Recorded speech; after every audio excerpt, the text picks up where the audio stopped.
Oman উপসাগরে চোরাই diesel বহনকারী বিদেশি ট্যাংকার জব্দ করল ইরান। জাহাজে আছেন কয়েকজন বাংলাদেশি নাবিক।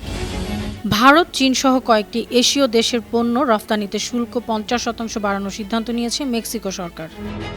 অস্ট্রিয়ায় 14 বছরের কম বয়সী স্কুল শিক্ষার্থীদের হিজাব পরা নিষিদ্ধ। যুক্তরাজ্যের নাগরিকত্ব বাতিলের ঝুঁকিতে লাখো মুসলিম।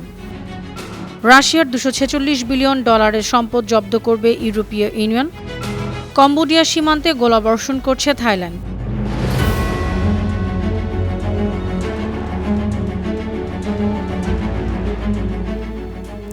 শুনছিলেন সংবাদ শিরোনাম। সবাইকে স্বাগত জানাচ্ছি বিশ্বজুড়ে প্রতিদিনে বিশ্বের বিভিন্ন প্রান্তে সবশেষ তথ্য জানাতে আপনাদের সঙ্গে আছি আমি অনন্যা চৈতি। ওমান উপসাগরে 60 লাখ লিটার চোরাই ডিজেল বহনকারী একটি বিদেশি ট্যাংকার জব্দ করেছে ইরান।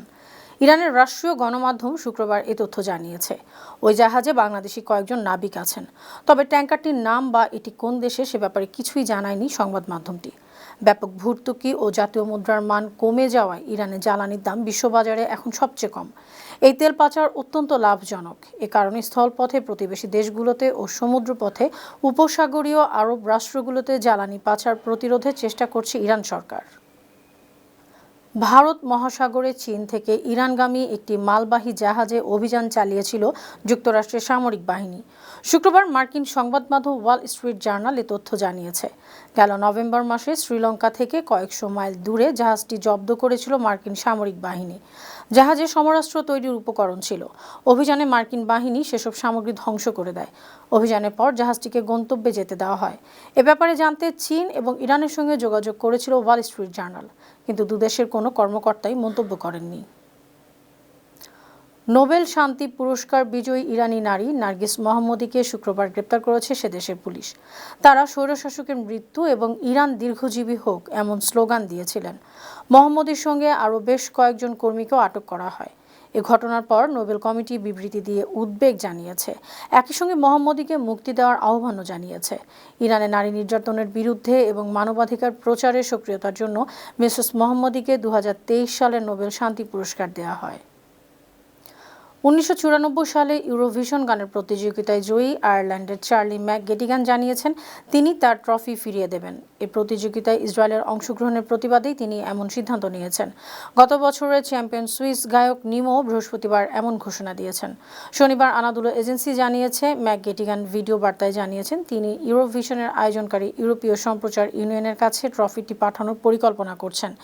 নিমো ট্রফি ফেরতের পরিকল্পনার কথা উল্লেখ করে তিনি জানিয়েছেন তার ট্রফিটিও ফিরে দিতে চান।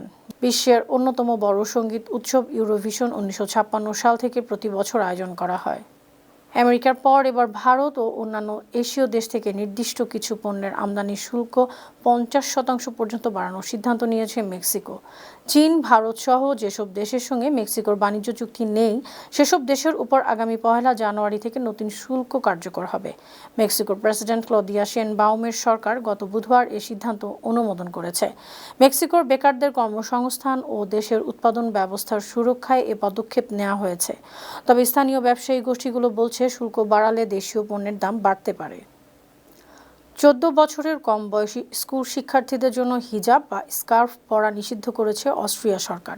এ সিদ্ধান্তের কারণে দেশটিতে ইসলাম বিদ্বেষের অভিযোগ উঠেছে, নিন্দা জানিয়েছেন মানবাধিকার কর্মীরা। অস্ট্রিয়া সরকারের দাবি নতুন এ আইন নারী পুরুষের সমতার প্রতি তাদের স্পষ্ট অঙ্গীকার। তবে এর আগে 2020 সালে এমন একটি আইন মুসলিমদের বিরুদ্ধে বৈষম্যমূলক বলে অস্ট্রিয়ার সাংবিধানিক আদালত বাতিল করে দিয়েছিলেন। আইন অমান্য করে মাথা ঢাকার এই মুসলিম পোশাক পরলে সর্বোচ্চ 800 ইউরো কিংবা $940 জরিমানা করা হতে পারে। যুক্তরাজ্যের সরকারের চরম ও গোপন নাগরিকত্ব বাতিলের ক্ষমতার কারণে গুরুতর ঝুঁকিতে আছে দেশটির লাখো মুসলিম নাগরিক, এমন সতর্কবার্তা জানিয়েছে এক নতুন গবেষণা প্রতিবেদন। এতে বলা হয়েছে এ ক্ষমতার ফলে বহু মানুষের ব্রিটিশ নাগরিকত্ব কেড়ে নেওয়া হতে পারে। যুক্তরাজ্যের মানবাধিকার ও নীতি গবেষণা প্রতিষ্ঠান রানিমিড ট্রাস্ট ও রিপ্রিভ গত বৃহস্পতিবার যৌথভাবে প্রতিবেদনটি প্রকাশ করে। প্রতিবেদনে বলা হয়েছে বর্তমান আইনি কাঠামোর আওতায় দেশটির প্রায় 9 মিলিয়ন মানুষ স্বরাষ্ট্রমন্ত্রীর সিদ্ধান্তে নাগরিকত্ব হারানোর ঝুঁকিতে আছেন। এই হার মোট জনসংখ্যার প্রায় 13%। প্রতিদ্বন্দ্বী রাশিয়া ও চীনকে নিয়ে নতুন সুপার ক্লাব বা জোট গড়ার পরিকল্পনা করছেন মার্কিন প্রেসিডেন্ট ডোনাল্ড ট্রাম্প।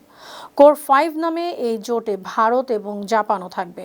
সম্প্রতি আন্তর্জাতিক রাজনীতিতে এমনই গুঞ্জন চলছে, তবে আনুষ্ঠানিকভাবে এখনও কোনো বিবৃতি দেয়নি 5 দেশ। মার্কিন সংবাদ মাধ্যম পলিটিকো জানিয়েছে, গত সপ্তাহে হোয়াইট হাউস জাতীয় নিরাপত্তা সংক্রান্ত যে রিপোর্ট প্রকাশ করেছে তাতে এই জোটের ইঙ্গিত রয়েছে। এর মাধ্যমে ইউরোপ নিয়ন্ত্রিত বিদ্যমান জোট G7 এবং গণতন্ত্র ও সম্পদের উপর ভিত্তি করে গঠিত অন্যান্য জোটগুলোকে এড়িয়ে যাওয়া হবে। ইউরোপের রাশিয়ার কেন্দ্রীয় ব্যাংকে 210 বিলিয়ন ইউরোর $246 বিলিয়ন সমপরিমাণ সম্পদ জব্দ করবে ইইউ। শুক্রবার এই সিদ্ধান্ত নেওয়া হয়েছে। জব্দের অর্থ ইউক্রেনকে ঋণ হিসেবে দেওয়ার পরিকল্পনা করছে ইইউ। শুক্রবার রয়টার্স এসব তথ্য জানিয়েছে। প্রতিক্রিয়ায় রাশিয়ান কেন্দ্রীয় ব্যাংক জানিয়েছে, রাশিয়ার সম্পদ ব্যবহার করা ইইউর জন্য অবৈধ। তারা মামলা করবে। রাশিয়ার বিরুদ্ধে পদক্ষেপ হিসেবে আগে থেকেই বিভিন্ন নিষেধাজ্ঞা দিয়েছে ইউরোপীয় ইউনিয়ন ও যুক্তরাষ্ট্র। ইউক্রেন যুদ্ধে রাশিয়ার অর্থ ব্যবস্থা দুর্বল করতে এসব পদক্ষেপ নেওয়া হয়েছে।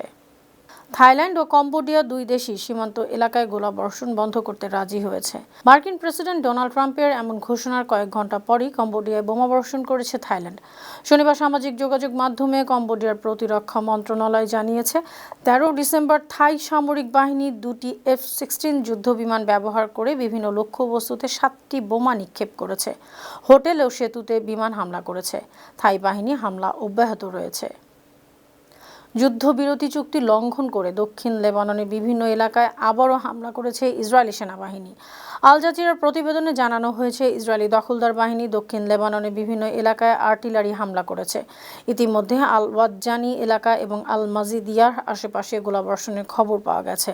আর এই ঘটনায় দক্ষিণ লেবাননের রাস আল নাকুরা উপকূলে লেবানিজ জেলেদের নৌকার দিকে ইসরায়েলি নৌযান থেকে গুলি ছোড়া হয়। অন্যদিকে একটি ইসরায়েলি বিমান লেবানিজ একটি মাছ ধরার নৌকার কাছে বোমা নিক্ষেপ করে। রাশিয়ার কুরস্ক অঞ্চলে ইউক্রেনীয় বাহিনীর বিরুদ্ধে যুদ্ধ মিশন শেষে দেশে ফিরেছে উত্তর কোরিয়ার প্রকৌশলী ও সেনারা। শুক্রবার তাদের প্রত্যাবর্তনকে স্বাগত জানান দেশটির নেতা কিম জং উন। কিম বলেছেন, যুদ্ধের আদেশ পালন করে 9 জন সেনা নিহত হয়েছেন। তাদের হিরো উপাধিতে ভূষিত করা হবে। কোরিয়ান সেন্ট্রাল নিউজ এজেন্সি এসব তথ্য জানিয়েছে। সুপ্রিয় দর্শক, এই ছিল আজকের বিশ্বজুড়ে প্রতিদিনের আয়োজনে। দেশ বিদেশের বিভিন্ন খবর নিয়ে আবার আপনাদের সামনে হাজির হব। সেই পর্যন্ত ভালো থাকুন, সুস্থ থাকুন, 52 টিভির সঙ্গে থাকুন। ধন্যবাদ।